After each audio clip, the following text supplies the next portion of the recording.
नारद जी जब उदास हो गए, भक्ति को भी रोते देख लिया, ज्ञान को भी रोते देख लिया, वैराग्य को भी। ज्ञान वैराग्य तो दोनों मूर्छित पड़े ही थे। अब ज्ञान वैराग्य कोई मनुष्य है? किसी बच्चे से, आज के 21वीं सदी के बच्चे से बोलोगे कि ज्ञान और वैराग्य मूर्छित थे, तो बोलेंगे वाह पापा, what are you saying, are you joking?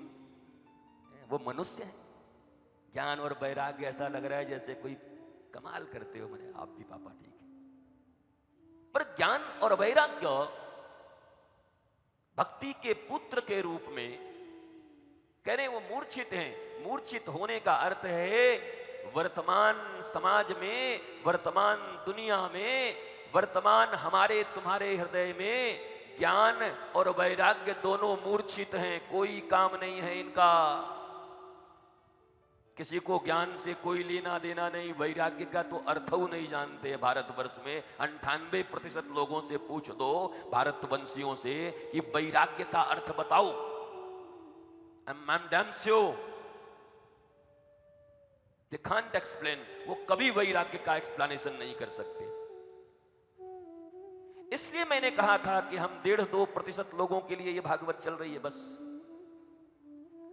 और ये 1.5-2% 100% में कन्वर्ट हो, इसकी चेष्टा है। और यही होगा तब सबका मंगल होगा। देखो, सतयुग हो, त्रेता हो, द्वापर हो, कलयुग हो, 5% हर समय बोधवान, विवेकवान, अच्छे लोग रहते हैं पृथ्वी पर, और 5% एकदम पक्के बदमाश भी रहते हैं। सतयुग में भी थे हिरण्याक्ष, पक्का बदमाश, पक्का असुर। असुसु रमन्ते इति असुर, जो केवल अपने शरीर में ही रमण करता है, जिसको न मन, चित्त, बुद्धि, अहम, आत्मा, किसी चीज से मतलब नहीं, कमाओ खाओ, उसी को असुर कहते हैं। अब बताओ, अगर मैं इनडायरेक्टली कह दूं असुसु रमन्ते, तो कितने असुर होंगे अभी भारतवर्ष में? जिनको आत्मज्ञान नहीं वो असुर ही हैं।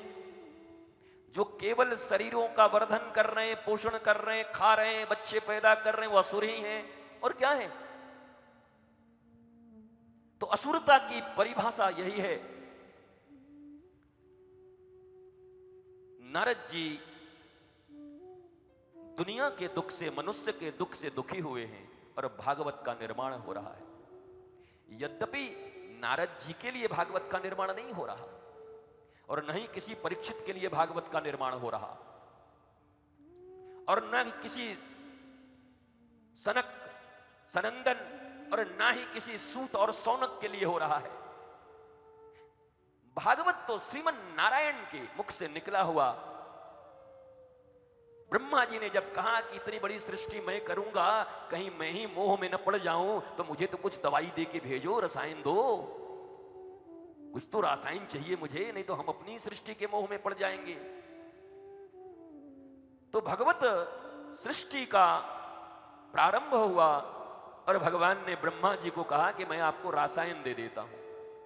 राम रसायन तुम्हारे पासा, सदा रहो रघुपति के दासा।